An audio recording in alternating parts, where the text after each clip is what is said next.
For today's video, i-share ko po sa inyo kung ano pong ginamit ko na nagmo-moist po ang aking skin kasi sobra po itong gaspang.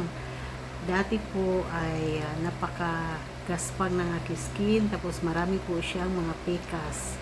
Ayan, tapos may mga ano rin siya dito, yung may mga wrinkles. Ayan, ito lang po ang ginamit ko, Nivea cream at saka skin white. Ito po yun. Yung powdery. Yung 3-in-1 na siya. Itong Nivea cream, ito, moisturizer po siya. At saka, meron din po siyang mataas na SPF. Kaya, nakaka-moist po siya ng skin. Ginamit ko po ito morning and evening. So, una, lagyan natin ng kunti dito. Kung saan gusto niyo na ma-moist ang inyong skin. Ako kasi gusto ko dito sa forehead kasi para hindi dadami yung aking mga wrinkles. Kaya yan. Dito, ano nyo lang guys kung saan nyo gusto na, halimbawa may mga wrinkles kayo dito, dito nyo lang, damihan nyo lang po siya. Ako kasi dito banda kasi maraming dito ako naglalagay ng marami sa gilid ng mata. Dito rin nilalagyan ko ito para hindi po siya magkaroon ng madaming wrinkles. Then nakakaalis din po siya dito ng mga naalis po ang aking pekas. Ayan. Nilalagyan ko siya guys morning after mag shower, and then sa gabi after din po mag shower. Ito po ang ginagawa ko sa gabi. Ayan. Lagyan nyo lang siya kung saan portion nyo na gusto nyo ma-moist at saka para hindi kayo magkaroon ng pampaalis po siya ng wrinkles, no? Kasi mura lang naman siya ito, 100 plus lang naman ito. So, very affordable. Kung saan gusto niyo ma-moist ang inyong skin, so doon po kayo mag-focus. So, ito, tapos na.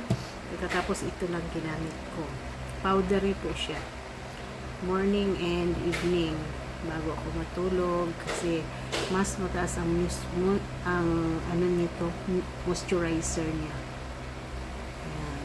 Nalagyan ko siya para pagising ng umaga, hindi po magda-dry ang aking skin. So, ito lang po ginagawa ko kasi para mawala yung aking mga, ayan, may pikas kasi ako, melasma.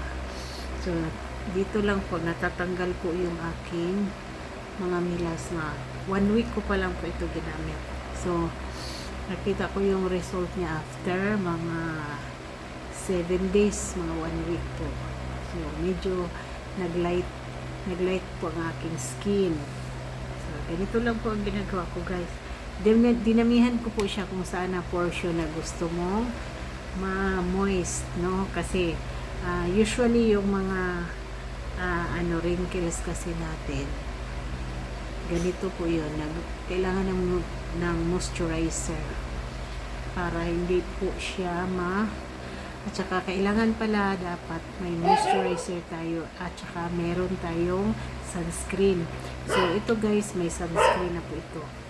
So effective po talaga itong Nivea cream kasi mataas po ang SPF nito kung gusto niyo talaga ng SPF. So ito na siya. So nawawala-wala na yung aking. So kumbaga nagkaroon na po siya ng nagla-light na po ang aking skin. So tignan natin after 2 weeks para malaman natin kung talagang gumanda na ba ang aking skin. So ganito lang guys ang ginawa ko. So very affordable lang po ito. Ito Nivea is 100 plus. Ito naman ay 99 pesos. So sa 200 plus, gaganda na yung skin nyo. Thank you for watching at i-update ko na lang kayo next vlog.